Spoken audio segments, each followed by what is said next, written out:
ನಮಸ್ಕಾರ. ಸಂಯುಕ್ತ ಕರ್ನಾಟಕ ನ್ಯೂಸ್ @7ಗೆ ಸ್ವಾಗತ. ನಾನು ಪ್ರಕಾಶ್ ಚಳಗೇರಿ.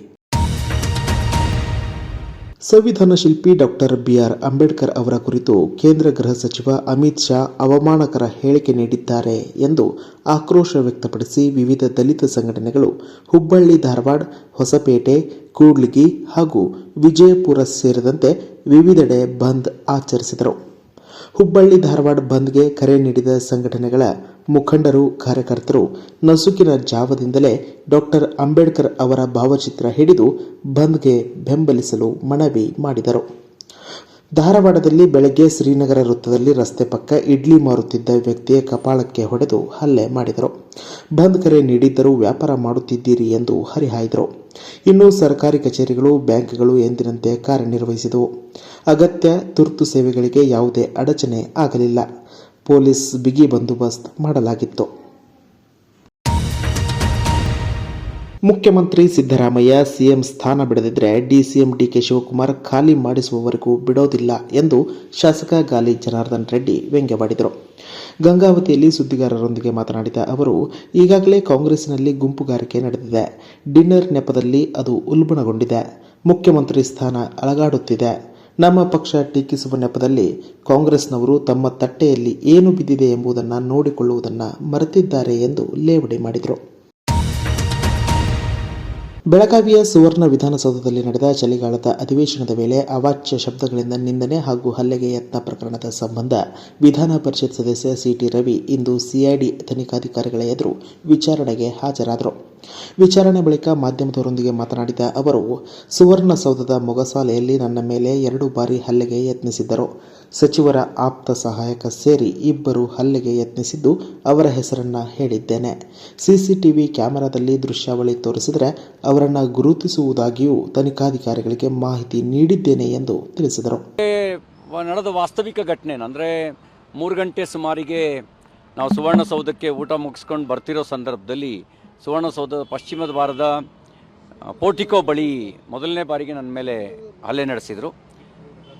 ಮತ್ತು 4:15ಕ್ಕೆ ಸುವರ್ಣಸೌಧದ ಒಳಗೆ ವಿಧಾನಸಭೆ ಹೋಗಿ ಅಲ್ಲಿ ವಿಧಾನಸಭೆ ಮೊಗಸಾಲೆಯಲ್ಲಿ ಅಶೋಕ್ ಅವ್ರ ಜೊತೆಯಲ್ಲಿ ಮಾತಾಡ್ಕೊಂಡು ವಿಧಾನ ಪರಿಷತ್ತಿಗೆ ವಾಪಸ್ ಬರ್ತಿರೋ ಸಂದರ್ಭದಲ್ಲಿ, ಪರಿಷತ್ ಸಭಾಂಗಣಕ್ಕೆ ವಾಪಸ್ ಬರ್ತಿರೋ ಸಂದರ್ಭದಲ್ಲಿ 2ನೇ ಬಾರಿ ಹಲ್ಲೆ ನಡೆಸಿದರು. ಹಲ್ಲೆ ನಡೆಸಿದವರ ವಿವರಗಳನ್ನು ಎಲ್ಲ ಮಾಹಿತಿಯನ್ನು, ನನಗಿರೋ ಮಾಹಿತಿಯನ್ನು ಕೊಟ್ಟಿದ್ದೀನಿ. ಉಳಿದಿದ್ದೆಲ್ಲ ಮಾಧ್ಯಮದವರು ನೀವು ತೋರಿಸಿದ್ದೀರಿ, CCTVಯಲ್ಲೂ ಲಭ್ಯ ಇದೆ, ಅದನ್ನು ಅವರಿಗೆ ಹೇಳಿದೆ. ಅದರಲ್ಲಿ ಈಗಾಗಲೇ ಐಡೆಂಟಿಫೈ ಆಗಿರೋದು, ಐಡೆಂಟಿಫೈ ಮಾಡಿರೋದು ಸಂಗನಗೌಡ ಅಂತ ಒಬ್ಬ ಲಕ್ಷ್ಮೀ ಹೆಬ್ಬಾಳ್ಕರ್ PA, ಇನ್ನೊಬ್ಬ ಸದ್ದಾಮ್ ಅಂತ ವಿಧಾನ ಪರಿಷತ್ ಸದಸ್ಯ ಚಂದ್ರರಾಜ್ ಹಟ್ಟಿಹೊಳಿ ಅವ್ರ PA. ಇವರಿಬ್ಬರು ಬಗ್ಗೆ ನನಗಿದ್ದ ಮಾಹಿತಿಯನ್ನು ಕೊಟ್ಟಿದ್ದೇನೆ. ಇನ್ನು CCTV ನೋಡಿದ್ರೆ ಗುರುತಿಸಬಲ್ಲೆ ಅಂತಲೂ ನಾನು ಹೇಳಿದ್ದೀನಿ. ಆಂಧ್ರಪ್ರದೇಶದ ಪ್ರಸಿದ್ಧ ತಿರುಪತಿ ತಿರುಮಲ ವೆಂಕಟೇಶ್ವರ ಸ್ವಾಮಿ ದೇವಸ್ಥಾನದಲ್ಲಿ ಬುಧವಾರ ರಾತ್ರಿ ನಡೆದಿದ್ದ ಕಾಲ್ತುಳಿತ ದುರಂತದಲ್ಲಿ 6 ಭಕ್ತರು ಸಾವನ್ನಪ್ಪಿದ್ದಾರೆ. ತಿರುಮಲ ಶ್ರೀವಾರಿ ವೈಕುಂಠ ದ್ವಾರ ದರ್ಶನಕ್ಕೆ ಟೋಕನ್ ವಿಚಾರದಲ್ಲಿ ತಿರುಪತಿಯಲ್ಲಿರುವ ವಿಷ್ಣು ನಿವಾಸದ ಬಳಿ ಕಾಲ್ತುಳಿತ ಸಂಭವಿಸಿದೆ. ಗುರುವಾರದಿಂದ ತಿರುಪತಿಯ 9 ಕೇಂದ್ರಗಳಲ್ಲಿ 94 ಕೌಂಟರ್ಗಳ ಮೂಲಕ ವೈಕುಂಠ ದರ್ಶನ ಟೋಕನ್ಗಳನ್ನು ವಿತರಿಸಲು TTD ವ್ಯವಸ್ಥೆ ಮಾಡಿತ್ತು.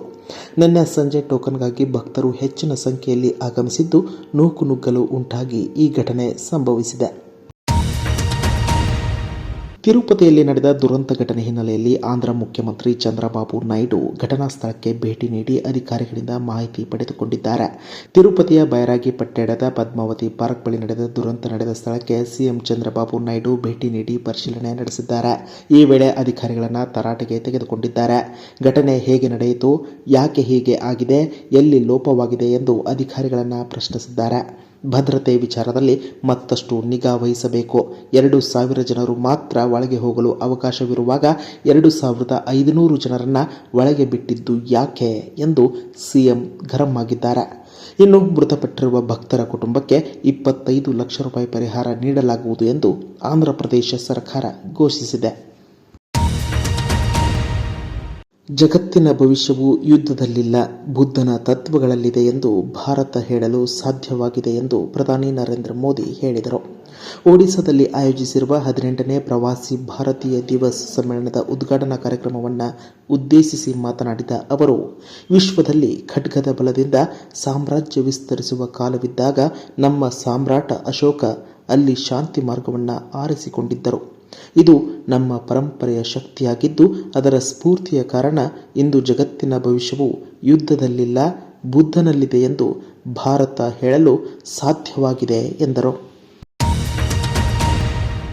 6 ದಶಕಗಳಿಗೂ ಹೆಚ್ಚು ಕಾಲ ಹಾಡುಗಳ ಮೂಲಕ ಹೃದಯ ಸೊರೆಗೊಂಡಿದ್ದ ಹಿರಿಯ ಮಲಯಾಳಂ ಹಿನ್ನೆಲೆ ಗಾಯಕ ಪಿ. ಜಯಚಂದ್ರನ್ ಇಂದು ನಿಧನರಾದರು. ಅವರಿಗೆ 80 ವರ್ಷ ವಯಸ್ಸಾಗಿತ್ತು. ಮಲಯಾಳಂ, ತಮಿಳು, ತೆಲುಗು, ಕನ್ನಡ ಮತ್ತು ಹಿಂದಿ ಭಾಷೆ ಸೇರಿದಂತೆ 16,000ಕ್ಕೂ ಹೆಚ್ಚು ಹಾಡುಗಳಿಗೆ ಅವರು ಧ್ವನಿಯನ್ನು ನೀಡಿದ್ದರು. ಪ್ರತಿಷ್ಠಿತ ರಾಷ್ಟ್ರೀಯ ಚಲನಚಿತ್ರ ಪ್ರಶಸ್ತಿ, 5 ಕೇರಳ ರಾಜ್ಯ ಚಲನಚಿತ್ರ ಪ್ರಶಸ್ತಿಗಳು, ಕೇರಳ ಸರ್ಕಾರದಿಂದ ಜೆ.ಸಿ. ಡೇನಿಯಲ್ ಪ್ರಶಸ್ತಿ, ತಮಿಳುನಾಡು ಸರ್ಕಾರದಿಂದ ಕಲೈಮಾಮಣಿ ಪ್ರಶಸ್ತಿ ಜೊತೆಗೆ 4 ತಮಿಳುನಾಡು ರಾಜ್ಯ ಚಲನಚಿತ್ರ ಪ್ರಶಸ್ತಿಗಳು ಅವರಿಗೆ ಸಂದಿವೆ. ಇನ್ನಷ್ಟು ಬರವಣಿಗೆಗಳು, ವಿಶೇಷ ಲೇಖನಗಳು ನಿಮಗಾಗಿ ಕಾಯ್ತಾ ಇರ್ತವೆ. ಓದ್ತಿರಲ್ವಾ?